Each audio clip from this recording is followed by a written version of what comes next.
당신의 행복한 삶을 위한 건강, 저희 오복 매거진이 지켜드릴게요. 안녕하세요. 오복 매거진 진행을 맡은 아나운서 송다은입니다. 예로부터 오복을 행복한 삶의 기준으로 좀 보고 있는데요. 그 가운데 오복 중에 하나, 바로 이 건강은 한번 잃게 되면 되찾기 어렵기 때문에 가장 귀하다라고 말할 수 있을 겁니다. 이 건강한 삶을 위해서 저희 오복 매거진이 오늘 준비한 첫 순서는요, 바로 안구 건조증입니다. 오늘 안구 건조증과 함께 이야기 나눠볼 분부터 소개해 드릴게요. 바로 이창목 원장입니다.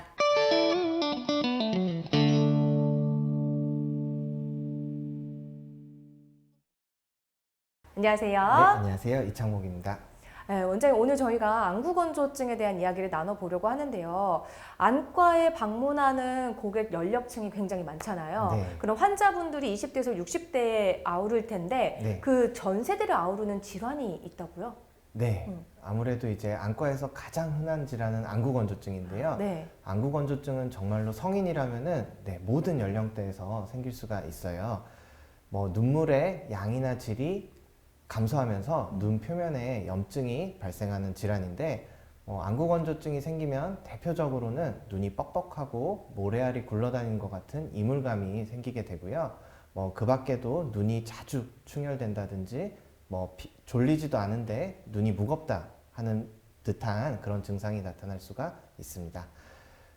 젊은 분들은 콘택트 렌즈 끼는 게 점점 힘들어진다 라고 표현하시기도 하고, 중장년층 환자분들은 눈이 시리다 혹은 빠질 것처럼 아프다 라고 표현하시는 분들도 계세요. 제가 좀 그 후자에 가깝거든요. 네. 정말 좀 한 해 한 해 컨택트 렌즈 끼는 게 좀 어려워지는 걸 체감하고 있고, 네. 정말 이제 밤만 되면은 눈이 건조해서 막 꿈뻑꿈뻑하게 되거든요. 네. 이 안구 건조증의 원인은 뭐 때문에 있는 걸까요? 안구 건조증의 원인도 정말로 다양한데요. 가장 큰 것은 이제 20, 30대 이렇게 아나운서님 같이 젊은 분들은 콘택트 렌즈나 눈화장 네. 같은 게 가장 큰 원인일 것 같아요. 40대 이상의 이제 중장년층 같은 경우에는 이제 노화로 인한 눈물샘과 기름샘 분비 기능의 저하가 이제 가장 큰 영향이 되고요. 그 다음에 기본적으로 여성분들은 남성분들보다 이런 호르몬 차이로 인해서 안구 건조증에 훨씬 더 네. 취약한 게 사실이에요. 그 밖에도 이런 눈물 분비를 저해하는 여러 가지 약물들을 복용하고 계시거나 불규칙한 수면 패턴, 스트레스나 과로, 음주 같은 것도 이제 눈을 더 건조하게 만들 수 있죠. 그리고 이제 일하시는 환경 같은 경우에도 바람이나 이제 먼지가 많은 야외에서 일하거나 혹은 반대로 이렇게 실내에서 장시간 스마트 기기를 사용하는 것도 안구 건조증을 악화시키는 요인입니다. 그러면 이 안구 건조증을요, 개선시킬 수 있는 방법은 뭐가 있을까요? 네, 일단은 이제 눈꺼풀을 청결하게 네. 깨끗하게 유지하는 것이 가장 중요하고요. 예를 들어서 이제 세안할 때마다 이런 속눈썹 뿌리, 눈꺼풀 테두리까지 네. 꼼꼼하게 닦아주는 것이 일단 우선돼야 되고요. 그리고 인공 눈물이라든지 기타 안약을 네. 통해서 안구 건조증을 잘 관리를 해주시는 게 중요해요. 안구 건조증은 예전에는 정말로 불치병처럼 생각했던 것도 사실이고 지금도 여전히 완치가 어려운 질환이긴 한데요. 그래도 예전보다 다양한 치료제들이 나오면서 치료 성적이 많이 좋아지고 있어요.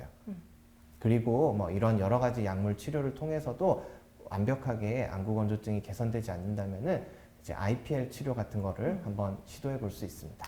좀 치료 방법들이 다양해졌다라고 말씀을 해주셨고, 그 가운데 IPL 치료를 말씀해 주셨는데요. 그래도 사람마다 좀 경우가 다르기 때문에 IPL 치료를 받기 좀 힘들거나 그에 따른 부작용은 어떤 것들이 좀 있을 수 있을까요? 네, IPL을 이제 너무 과도한 네. 에너지로 하게 되면은 색소 침착이라든지 피부 화상까지도 생길 수 있어요. 그래서 이제 피부가 아주 약하거나 아토피 같은 질환이 있는 분들은 이제 IPL 치료를 굉장히 조심해서 네. 하셔야 되고요.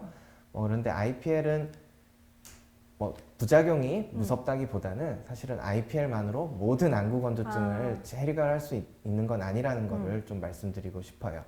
그래서 이제 IPL로 가장 그 효과를 볼 수 있는 분들은 네. 이런 눈꺼풀에 있는 기름샘들이 딱딱하게 굳거나 막혀서 제대로 배출이 안 되는 분들이고요. 네.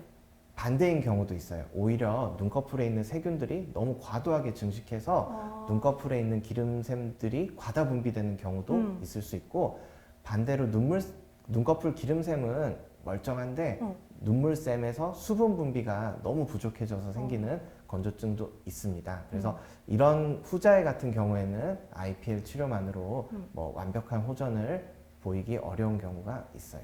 좀 아토피와 같은 피부 질환도 좀 영향을 줄 수 있고, 기본적으로 눈꺼풀에 있는 눈물샘도 이 안구 건조증에 영향을 미칠 수 있다라는 말씀을 해주셨습니다. 그에 따라서 좀 시술에도 영향을 미칠 수 있다는 점도 참고를 좀 해주시면 좋을 것 같은데요.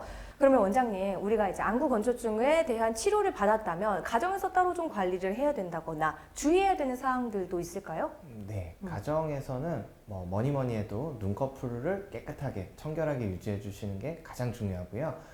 우리가 이제 눈화장을 한 날은 당연히 이제 눈화장을 꼼꼼하게 지워야 되지만, 네. 뭐 눈화장을 안 한 날도 매일매일 세안할 때마다 속눈썹 뿌리까지 꼼꼼하게 닦는 습관을 들이시는 게 좋아요.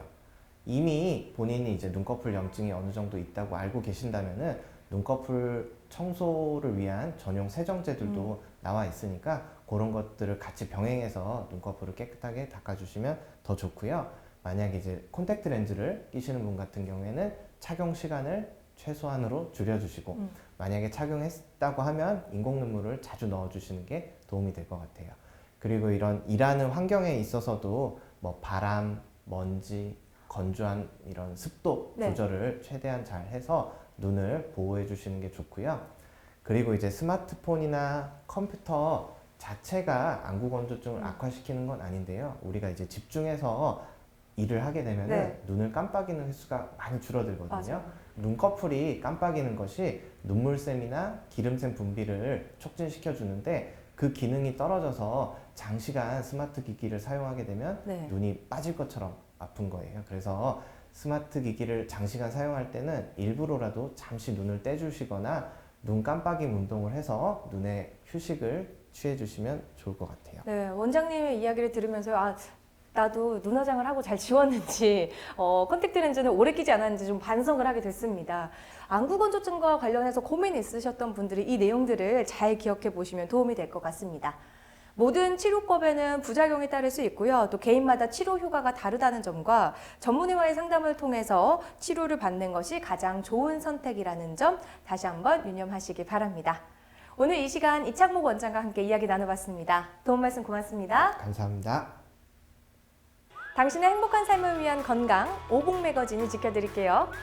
오늘 저희 오복 매거진이 준비한 순서는 여기까지입니다. 그 첫 시간으로 저희가 준비한 순서 내용은 안구 건조증과 관련한 이야기였고요. 다음 이 시간에는 노화와 함께 찾아오는 눈 건강의 적신호, 바로 이 백내장과 노안 교정에 대해 알아보도록 하겠습니다. 그럼 저희는 오늘 여기서 인사드릴게요. 시청해주신 여러분 감사합니다.